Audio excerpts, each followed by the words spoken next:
Bom dia, meus queridos, boa alvorada, boa tarde, boa noite, seja o horário que esteja vendo este vídeo. Meu nome é Kaique, sou professor de História e hoje nós veremos o conteúdo para o nono ano, para ser mais específico, a Era Vargas, de 1930 até 1945. Bora lá! Bom, como vocês sabem, eu gosto muito de separar os temas estudados para ficar mais simples e mais claro. Também para não ficar um vídeo muito extenso e cansativo para vocês verem e aprenderem. Com isso, eu decidi separar ou dividir este tema em dois vídeos. Como o primeiro tema será o Brasil de 1920 até 1937. Aí vocês me perguntam também, mas espera aí, ô Kaique, como assim? Você coloca a Era Vargas, que é de 1930 até 1945, porém o primeiro tema está de 1920 até 1937. Sim, então, a Era Vargas nós consideramos de 1930 até 45. Porém, como nós vamos estudar um pouquinho a fundo este tema, é essencial vocês saberem a década de 1920, no nosso país, o que estava acontecendo, o que estava ocorrendo, para ficar mais claro e assim nós entrarmos no período da Era Vargas. Então, sem mais delongas, bora lá. Também, como para explicar o que foi a Era Vargas, o período de 30 a 45, eu dividi, os historiadores também, as pessoas que estudam a história do nosso país, para ficar mais claro, mais simples estudar, nós dividimos em períodos, em títulos, determinados temas fechados em datas. A Era Vargas é de 1930 até 45. Então nós estudaremos esses dois, a Segunda e a Terceira República do Brasil, ou seja, a Era Vargas até 37 e o Estado Novo. O Estado Novo fica dentro da Era Vargas. Então, como vocês sabem, estes dois períodos que eu disse agora mesmo para vocês será considerado a Era Vargas. Era Vargas e o Estado Novo apenas era Vargas, ok? Bom, então eu já falei a divisão e nós veremos agora quem foi ou o que foi a Era Vargas, mais a fundo um pouquinho. A Era Vargas recebe este nome por conta do período representado pela liderança de Getúlio Vargas no governo nacional. Getúlio Vargas é este rapaz que eu coloquei a imagem do busto dele, inclusive tem a imagem como presidente da República. O Getúlio Vargas ele nasceu em 1882 em São Borja, Rio Grande do Sul. Ele é de uma família rica de estancieiros, inclusive a família de estancieiros deles tem origem paulistas, e eles foram para o Rio Grande do Sul justamente para criarem gados e venderem. Então é claro que a pessoa que recebe o nome de criadores de gados, né, eles têm muitas instâncias, então são considerados estancieiros. O Getúlio também ele foi político e militar. E o apelido que ele recebeu depois da sua morte ao pai dos pobres, pai dos brasileiros, inclusive até um pouco durante a sua vida, e mãe dos ricos também, ele recebeu alguns desses apelidos, inclusive era muito utilizado pela maioria da população no Brasil e vai ser sempre requisitado, né, pelo Getúlio, muitas vezes, muito por ter uma alcunha populista, como vocês verão à frente.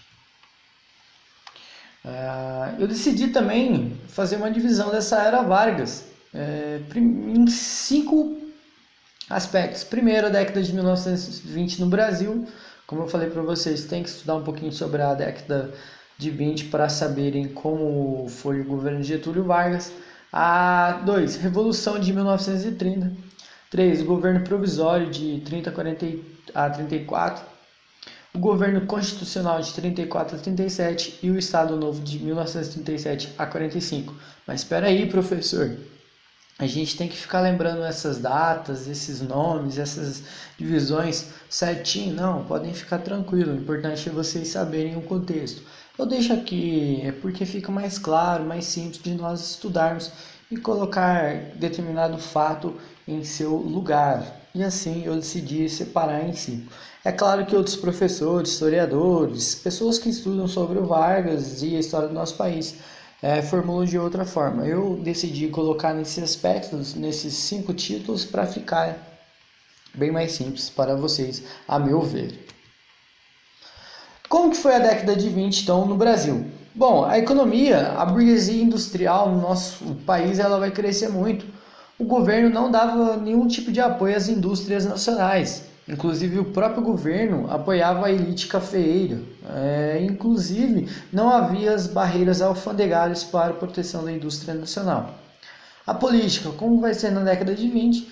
Em 1873, alguns aspectos, teve a criação do Partido Republicano Paulista. No ano de 1922, a criação do Partido Comunista Brasileiro. No ano de 1926, rompimento do Partido Republicano Paulista. Eu coloquei República, mas é Partido Republicano.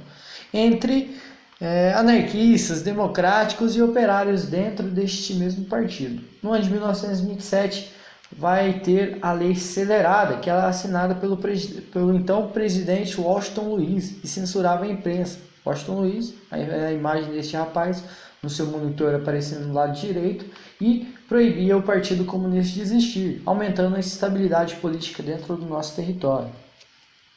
Como se dará o social? Basicamente, cidades estavam crescendo no seu expansão geográfica tanto quanto populacional. Terá um êxito rural gigantesco. Lembrando que durante o bom início da história do nosso país, a população ela é majoritariamente rural. Com o tempo ela vai mudar, a população urbana passa a ser maior que a rural. A população aqui tem baixos salários, péssimas condições sociais, baixa escolaridade e várias revoltas elas acontecem na década de 1920 no país. Coloquei aqui como se deu o desenvolvimento do número da população brasileira através dos anos. A fonte é o IBGE e o gráfico representa no ano de 1870 até 2010. No ano de 1870 nós tínhamos em todo o território aproximadamente 10 milhões de habitantes. Depois, em 1917, milhões de habitantes, 318 mil. Aí, no ano de 1920, como vocês podem reparar, já salta para a casa de 30 milhões de habitantes. E no ano de 1940, até 41 milhões de habitantes. Como vocês podem reparar, a época que nós estudaremos é de 1930 até 45, a época do Estado Novo, mas nós estamos vendo aqui um pouquinho sobre 1920, essa década do nosso território. E para vocês repararem um pouco, eu coloquei aqui a imagem representando a cidade de São Paulo, inclusive é a cidade mais influente, a mais poderosa economicamente dentro do nosso país. Como vocês podem reparar, a urbanização dela como se dará. Aqui nós temos a área urbanizada em amarelinho bem claro, na década de 1890. Depois, um pouquinho mais escuro, a área urbanizada em 1897. Aqui, esta área aqui, percorrendo o Brás, o Belém, que são algumas áreas do estado de São Paulo, a Barra Funda. Teremos também, a partir de 1905, a urbanização, que já a gente pode reparar a Vila Mariana, dentre outros locais. Logo à frente, mais escuro, já o marrom, em 1914, área urbanizada, a expansão urbana na cidade de São Paulo. Teremos no ano de 1924, em vermelho, esses locais aqui, chegando perto já dos territórios. Nós temos também em 1927, bem em vermelho, que já é um vermelho mais vinho, que é a área urbanizada. E aqui são inúmeras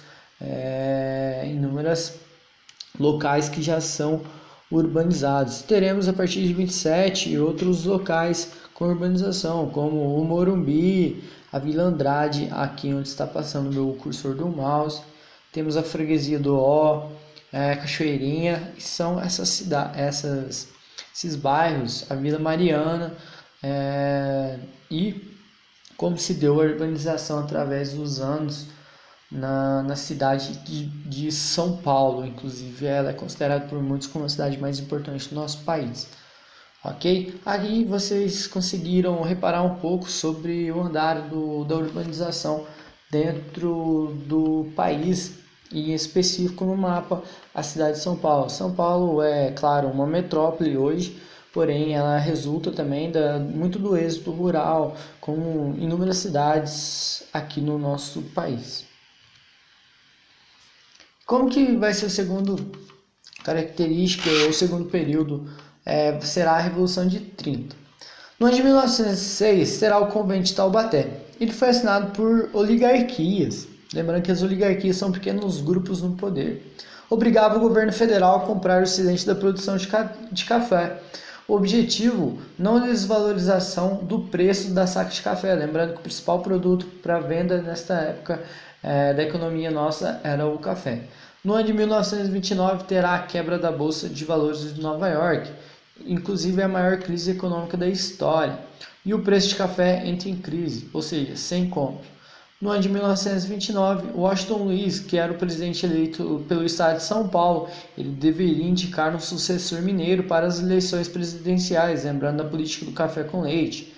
Indica Júlio Prestes, que foi um político paulista, e o descontentamento das oligarquias do estado de Minas, elas aconteceram.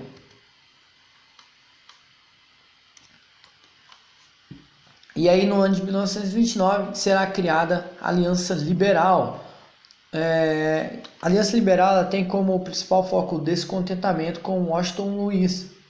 As elites de Minas Gerais, Rio Grande do Sul e Paraíba se unem, lançam a candidatura de Getúlio Vargas e João Pessoa como vice. E aqui vocês podem reparar uma propaganda que eu coloquei para vocês sobre uma propaganda eleitoral das eleições presidenciais. E aqui, da Aliança Liberal, dizendo: para presidente Getúlio Vargas, vice João Pessoa, Aliança Liberal. Ela representando a liberdade, o busto, a imagem, a figura de uma moça que representa a República e liberdade. Nessa aliança liberal, a política, eles queriam o voto secreto e o voto feminino fosse instituído no Brasil. A economia, queriam leis trabalhistas e proteção à indústria nacional. E aí, um ano depois, em 1930, terá as eleições presidenciais. Getúlio Vargas versus Júlio Prestes, que era apoiado pelas elites de São Paulo, inclusive teve a vitória. Porém, surgem suspeitas de fraudes nos votos e terá um pretexto para a deposição de Washington Luiz. João Pessoa, que era então o vice de Vargas, ele é morto, só que ele vai ser morto devido a problemas pessoais na Paraíba, não de política. Inclusive extracurricular, ele tinha alguns amores, digamos, com certas mulheres que já eram comprometidas, e aí, por conta de desavenças particulares, o João Pessoa ele é morto. E aí com isso cria um empate dizendo que foi a mando da política que o João Pessoa foi morto. No ano de 1930, uma junta militar com isso assume o poder e se dá a Revolução de 1930, ou seja, fim da República Velha, e sai do poder a oligarquia cafeeira do comando do governo federal. Com isso, o governo provisório dá início de 1930 até 34. Em 1930, uma junta militar assume o governo, a Revolução de 1930. E com isso, Getúlio Vargas ele assume o poder até novas eleições. E aqui ele criou o Ministério da Educação, criou o Ministério do Trabalho, Indústria e Comércio. E todos os sindicatos seriam legais, porém filiados ao governo. Como vocês podem reparar, a imagem aqui que eu coloquei para vocês é sobre o Getúlio Vargas e alguns aliados políticos e até militares, eles comemorando esta Revolução de 1930. No ano de 1932 terá a Revolução Constitucionalista. Essa revolução foi uma elite paulista que estava contra Vargas. Lembrando que o estado de São Paulo ele apoiava Washington Luiz, e aí com isso ele perdeu as eleições, teve a Revolução de 1930, como eu deixei para vocês, e aí eles queriam, a elite paulista, que colocasse que estavam contra Vargas, por conta que Getúlio Vargas ele colocava tenentes leais no poder dos estados. Inclusive Getúlio Vargas colocou não um paulista para controlar o governo do estado de São Paulo como governador. A elite queria uma nova constituição, a elite paulista, e fim do governo provisório, lembrando que era o Getúlio Vargas, ele estava interinamente no governo. Em uma manifestação com isso, 4 estudantes são mortos por forças militares do governo. Estava inclusive tendo uma manifestação na cidade de São Paulo e eles tentaram invadir um prédio do governo e lá 4 estudantes são mortos. Porém não são estudantes, essas 4 pessoas que morreram, eles tinham as idades bem diversas, bem distintas uma idade da outra, dos meninos, dos rapazes que morreram, melhor dizendo. O movimento se torna armado contra o governo federal durante 3 meses e os paulistas saem derrotados. Lembrando que este movimento armado teve conflitos aqui várias regiões do estado de São Paulo e os estados que faziam fronteira com o estado paulista. Aqui na região nossa, para ser mais específico, a região de Pouso Alegre teve até conflitos armados. Aqui eu linkei neste slide algumas imagens representando a Revolução de 1930 e a Revolução Constitucionalista.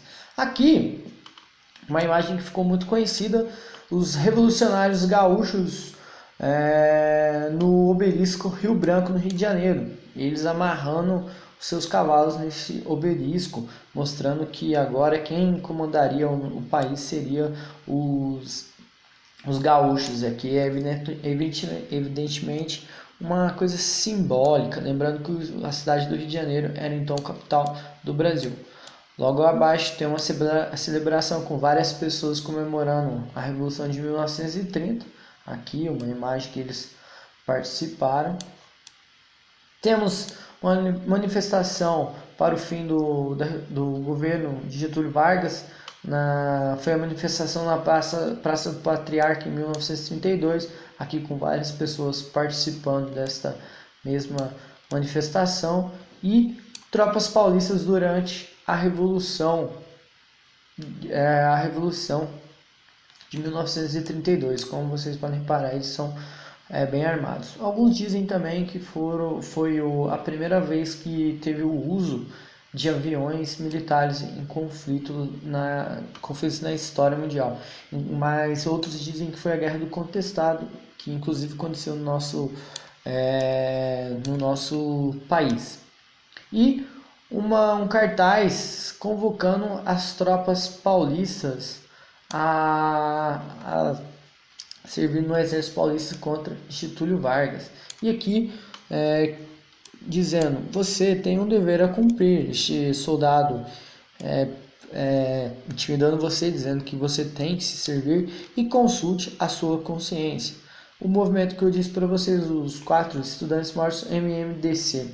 Miragaia, Drauzio, Camargo, o nome dos 4 eu não lembro exatamente, porém as iniciais MMDC são desses mesmos rapazes que foram mortos. No conflito teve mais de 400 mil combatentes envolvidos, inclusive o uso de aviões e tanques.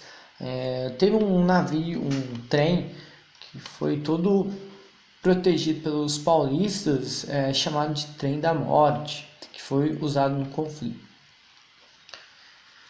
Depois do fim da Revolução Constitucionalista de 1932, no ano de 1934 terá a Constituição de 1934, a terceira do nosso Brasil, e terá uma Assembleia que vota uma Constituição para o país, lembrando que os paulistas queriam a Constituição e fim do governo provisório. Getúlio Vargas ele é eleito indiretamente por mais 4 anos, e o próprio Getúlio Vargas, neste governo constitucional, ele decreta um voto secreto feminino, nacionaliza bancos, estipula 8 horas de trabalho diárias, os menores de 14 anos não poderiam trabalhar, lembrando que no Brasil até hoje também várias crianças elas trabalham obrigadas por diversos casos, por diversas razões, trabalho braçal ou em outras questões no nosso país. Muitos gostam, outros não, outros aderem a essa questão, mas elas eram totalmente exploradas na década de 1920 e 30, as crianças. Terá também a garantia de férias remuneradas, a criação de carteiras de trabalho e a regulamentação do trabalho e segurança do seguro do desemprego e aposentadoria será instituída. Inclusive a primeira carteira de trabalho no Brasil, como eu coloquei aqui no lado direito no monitor, dando até um zoom, a primeira carteira criada foi inclusive do Getúlio Vargas, como propaganda, né? A carteira número 1, aqui, como vocês podem reparar, acho que eu estou passando o cursor do mouse, e o Getúlio Vargas aqui com o seu polegar e a sua imagem na foto 3x4. No ano de 1935 terá a Intentona Comunista, que a Intentona foi um movimento armado, e o significado de Intentona é tentativa louca. Surge a Aliança Nacional Libertadora, a ANL, que era uma organização de extrema esquerda, e inclusive eles eram contra Getúlio Vargas. O líder era Luiz Carlos Prestes, que era o dirigente do Partido Comunista Brasileiro. Eles articulam a tomada do poder e atacam quartéis. Como vocês podem reparar, várias imagens destes mesmos membros da ANL, soldados militares invadindo os quartéis, e aqui uma foto mostrando este movimento da Intentona Comunista. E eles queriam tomar o poder e articulam a tomada do poder através de atacar os quartéis do exército no nosso país. Não tiveram apoio do povo e com isso Vargas decreta o estado de sítio e o movimento foi abafado por tropas legalistas, tropas do exército. No ano de 1937 surge um medo comunista dentro do Brasil, por conta mesmo dessa tentativa da ANL. E aí surge o Plano Cohen. Este Plano Cohen ele foi criado por aliados de Vargas e seria um plano comunista falso em dominar o Brasil. Então ficou escrito nesse Plano Cohen que aí instituía uma ditadura comunista no nosso território. O Plano Cohen porque era o sobrenome de um espião soviético dentro do Brasil. O Plano Cohen foi amplamente divulgado pelo governo. A elite e a camada simples da população apoiava Vargas porque ficaram com um medo gigantesco depois que aconteceu essa intentona comunista. Agora aparece o Plano Cohen, então a população ela ficou muito tremendo de medo, e com isso o Plano Cohen foi desenvolvido por aliados do governo, porém foi amplamente divulgado para a população. Com isso, o Vargas decreta uma nova Constituição, e aí temos a quarta Constituição do Brasil, a Constituição de 1937, que ela recebia o apelido de Constituição Polaca. Esta Constituição ela era autoritária e tem o fim do pluripartidarismo, ou seja, apenas Vargas poderia estar no poder. O governo seria por decretos-leis e o fim do governo provisório e início do Estado Novo. O poder está nas mãos do presidente da República, instituindo uma ditadura. Aqui vocês têm Vargas do lado de alguns aliados.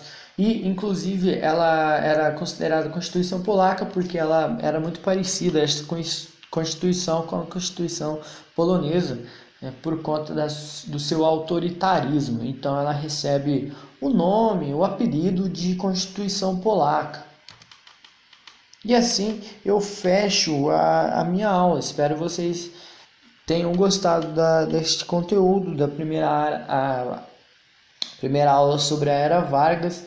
E nós no próximo vídeo continuaremos com o conteúdo.